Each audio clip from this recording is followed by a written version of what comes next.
Bugün sizinle FC Mobil'de maç oynayırıq. O bəzi şeyler var ya, biletler. Orada mesela U20 takımı seçmək olur və ikonlar. Orada mən ikon seçmişəm. Zidane'lı, Ronaldo, Nazaryolu, Bellingham'lı, Modric'li. Qapıda balon duralmış bir tane qapısı var diye balon duralmışdı. Lev Yaşino var. O komandanı seçirəm.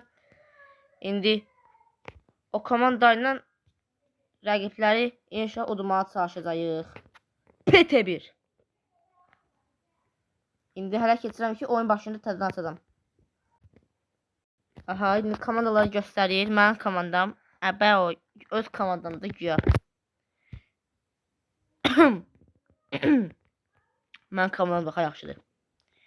Başlıyoruz. Nananazi.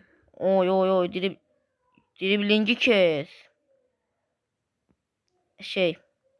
Buraya yadımızdan çıxaraq.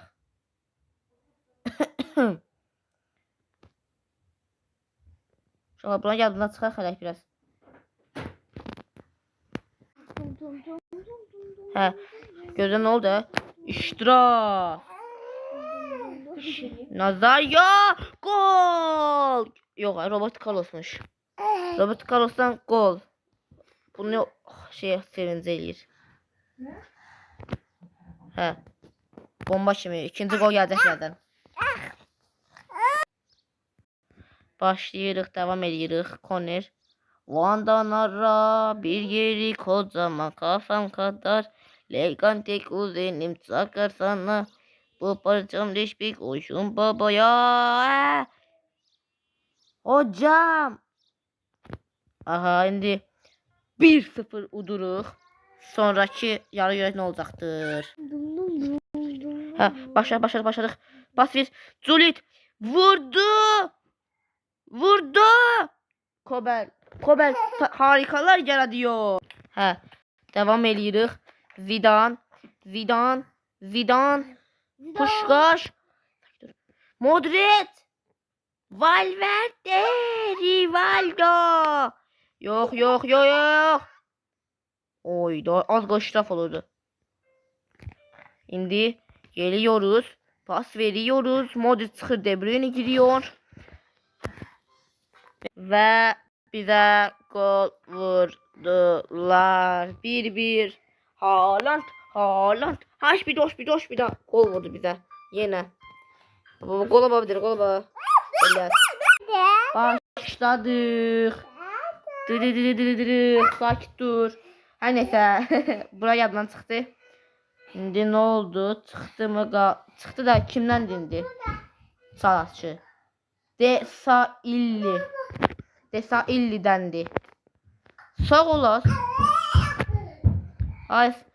Qaşay. Yo. Başlıyoruz. Ve hələ shot 1-1'di. 1-1. 1-1 yox, 1-1. Şimdi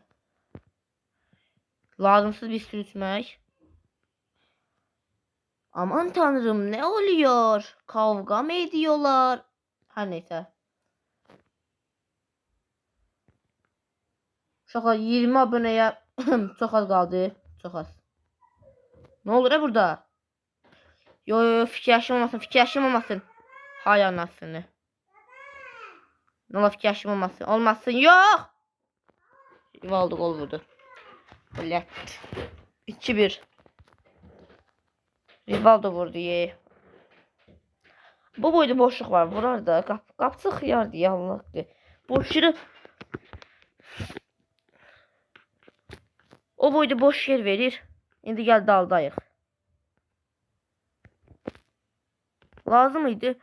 O boyda balon duralsan, Lev Yaşinsən, iştirafdan gol yiysən.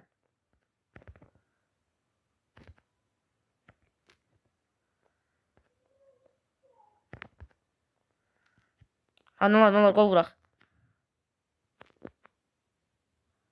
Hadi. Yok. Vurdum. Sigma gözü. Ah, sağ olun, gelen oyun gələrik.